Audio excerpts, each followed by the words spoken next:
Bonjour à tous et bienvenue dans cette nouvelle vidéo achat manga. Bon alors aujourd'hui j'ai quand même pas mal de choses à vous présenter honnêtement parce qu'il y a eu des réceptions, il y a eu des achats de manga d'occasion, il y a eu les achats manga traditionnels.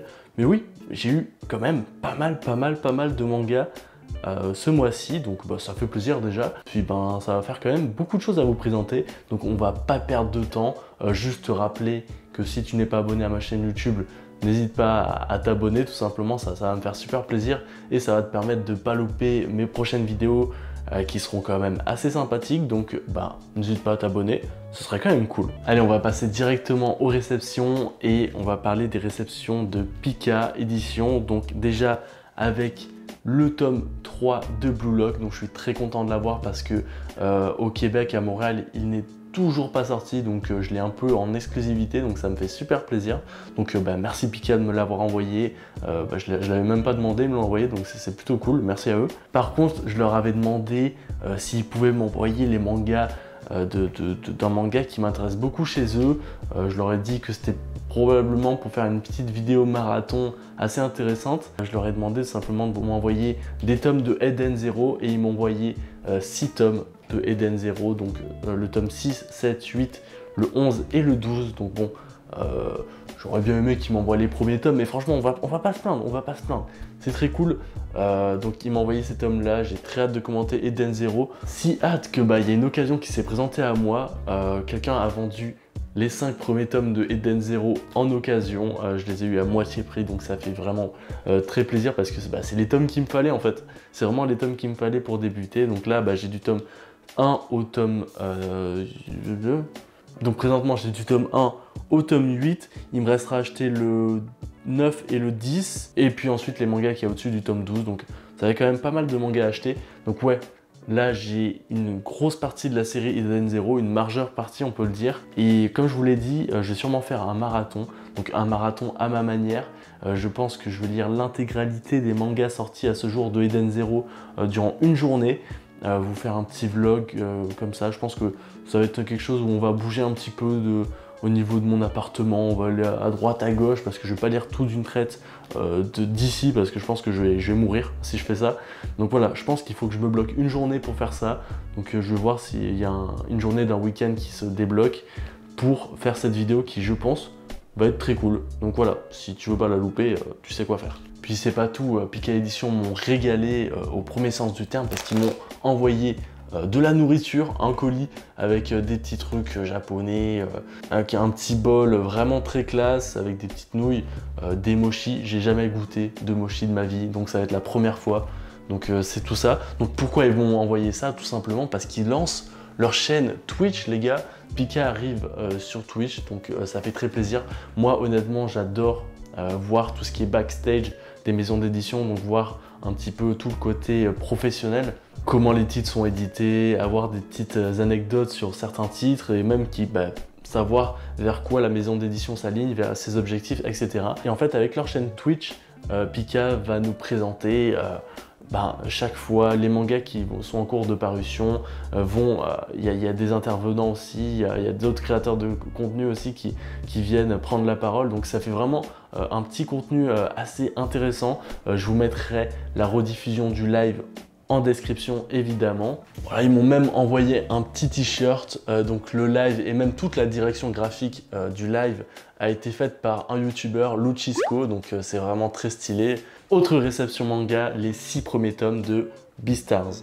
Donc Beastars, je connais déjà le manga puisque j'ai regardé l'animé, j'ai regardé la première saison sur Netflix, j'ai commencé à regarder la deuxième saison. J'aime bien le style graphique et tout ça, la 3D, etc.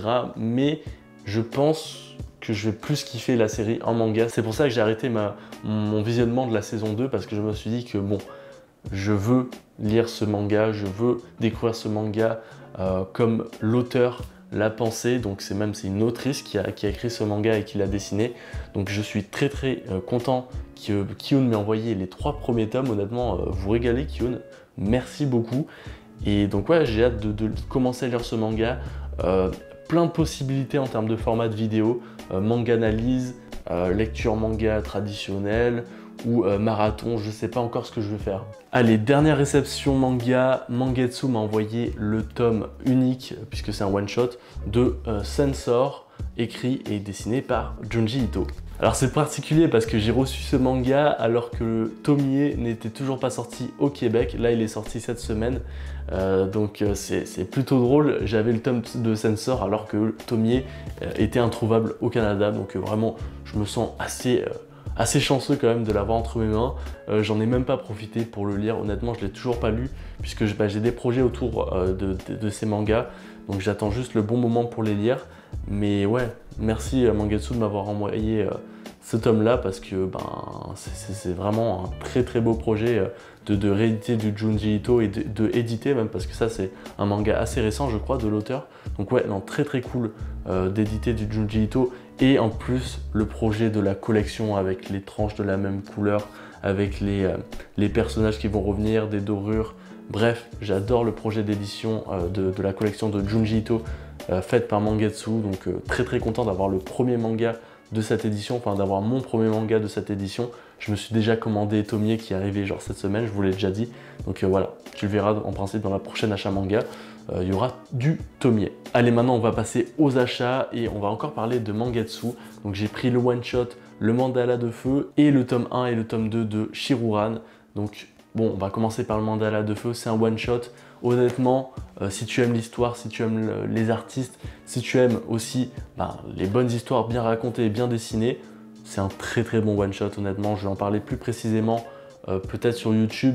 J'ai fait une vidéo de présentation un peu plus détaillée sur mon Instagram et sur mon TikTok. Donc si tu veux en savoir plus sur le manga, tu peux aller directement sur mon Instagram. J'ai fait un Reels dessus où je vous présente le manga et je vous donne un peu le contexte, donc je ne vais pas plus vous en parler ici. Donc ouais, très bon manga, très belle édition. Je comprends pourquoi Mangetsu l'ont fait en édition un peu plus grande que d'habitude, parce que honnêtement il y a des planches dedans sublimes. Vraiment c'est un manga sublime. C'était une très belle parenthèse autour de toutes mes lectures, donc j'ai vraiment surkiffé. Puis Shiruran, vraiment un délice. J'ai adoré découvrir ce shonen. J'en attendais vraiment pas grand chose. Puis honnêtement, ça m'a vraiment hype. J'ai absolument envie de lire la suite. J'ai vraiment hâte. Je sais qu'au Japon, c'est en cours de parution. Et il y a une vingtaine de tomes. Donc ça va être une série plutôt longue. Donc j'ai hâte de suivre les aventures de ces samouraïs. Je risque de t'en parler aussi un peu plus précisément plus tard. Sur ma chaîne YouTube ou sur mon TikTok, mon Instagram, bref, je vais t'en parler plus, ça c'est sûr. Un petit tome 3 de Mashle, Tombé du camion. Donc Mashle, je l'ai déjà lu en scan, je suis quand même pas mal avancé dans le manga, donc voilà, j'attends d'avoir au moins 6 à 7 mangas dans ma collection pour reprendre la lecture. Donc ouais, je les achète au fur et à mesure et je les lis pas forcément. Un gros tome, le tome 1 de Monsters. Donc si tu es un habitué de la chaîne, je t'ai déjà dit que je vais commencer Monster de Naoki Urasawa une fois que j'aurai terminé 20th Century Boys, donc la réédition. Une fois que j'ai terminé cette réédition, hop, Monster. En fait, je m'étais trompé, je vous montrais le tome 2, mais voici le tome 1 de Naoki Urasawa. Le tome 2, je l'avais déjà acheté. Donc voilà, j'ai le tome 1, le tome 2. Donc comme ça, dès que je termine 20th Century Boy, voilà, j'ai déjà cette petite série qui va commencer. Bon, c'est des tomes qui coûtent assez cher. Ils sont assez lourds aussi, voilà, petite info comme ça, tranquillou. Donc voilà, petit à petit, je vais compléter cette série en intégrale. Dès que je vois un tome par-ci par-là, je vais l'acheter, je pense, histoire de ne pas faire des énormes coups quand je voudrais commencer la série. Bref, je raconte ma life, c'est le principe aussi des vidéos achat manga. Mais ouais, j'ai le début de cette série. En parlant de série, j'en ai complété une puisque j'ai acheté ce qui me restait à acheter pour Jojo Stone Ocean. Donc voilà, j'ai commencé la lecture de Jojo parce qu'avant je regardais en animé, mais à la fin de la saison 5, je me devais de lire un manga, je ne pouvais pas attendre l'animé. Donc voilà, je me suis dit c'est la bonne occasion de commencer du Jojo, donc j'ai acheté les premiers tomes, mais après c'était vite introuvable, je m'étais arrêté au tome 5, je ne trouvais pas le tome 6, honnêtement je ne le trouvais pas, puis je sais pas pourquoi, au Québec, à Montréal, il y a eu peut-être un restock, une réimpression des tomes et j'ai commencé à pouvoir les acheter. Donc très content, j'ai la collection complète, donc les 17 tomes de Stone Ocean. Voilà, je pense les lire au fur et à mesure.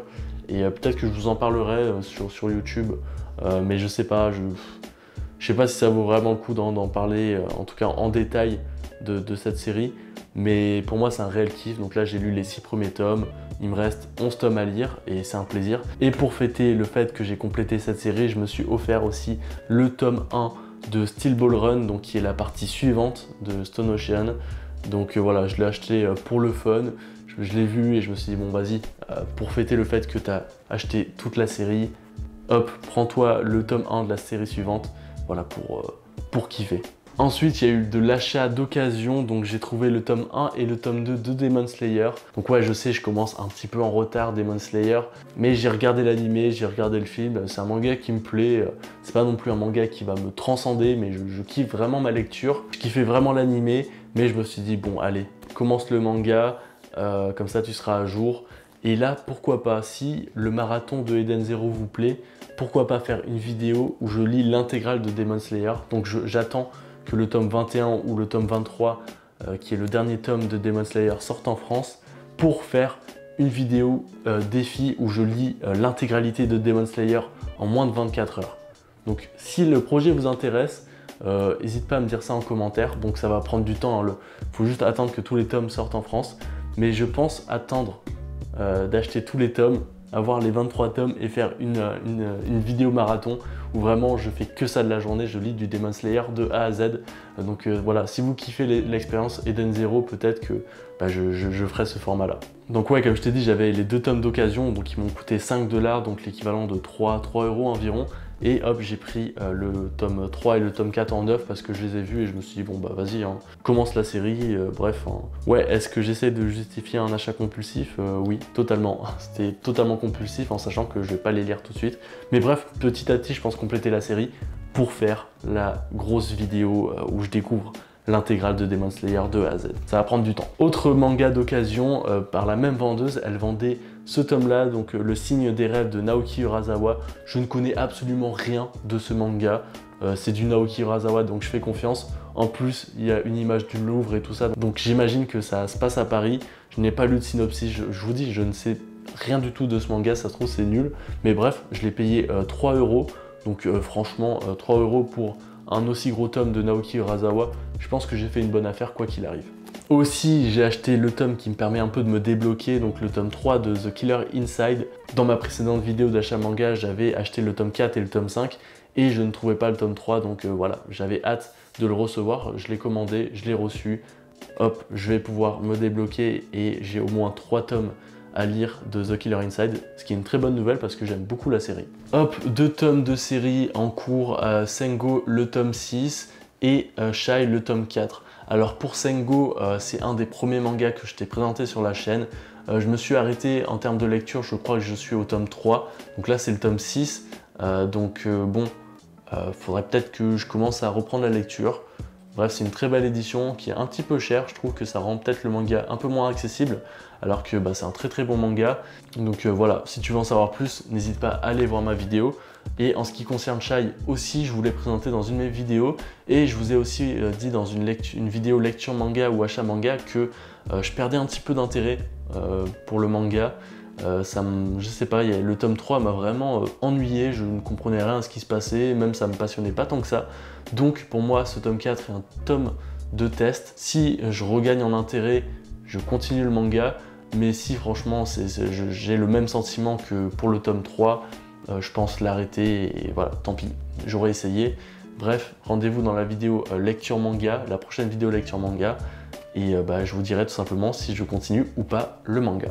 Et le meilleur pour la fin, le tome 1 de Dororo de la nouvelle édition de Delcourt Tonkam, je crois. Ouais, c'est ça. Donc une très belle édition pour un très bon manga. Donc je l'ai acheté pour faire ma vidéo sur les protagonistes. Voilà, je voulais parler de Osamu Tezuka et je voulais pas parler sans savoir, donc je me suis acheté le tome 1 de Dororo. Je dis le tome 1 parce que je crois que c'est une série en 2 tomes. Le tome 2 n'est toujours pas sorti, ou peut-être va sortir bientôt, je sais pas, j'ai pas trop d'infos à ce niveau-là. Bref, le manga était très bon. J'en parle sur ma vidéo manga analyse sur les protagonistes. Donc si tu veux en savoir plus sur le manga, tu sais où aller. Bon voilà, c'était une sacrée longue vidéo achat manga, hein, entre les réceptions, les achats manga d'occasion et les achats manga traditionnels. Il y avait quand même pas mal de mangas. Je pense que je vais essayer de me calmer quand même, hein, parce que ça fait quand même une grosse somme. Donc j'espère que la prochaine vidéo achat manga, il y aura peut-être moins de mangas, parce que bon, hein, Voilà, moi je te souhaite une excellente soirée, une excellente journée en fonction de l'heure où tu regardes cette vidéo et je te dis tout simplement à la prochaine.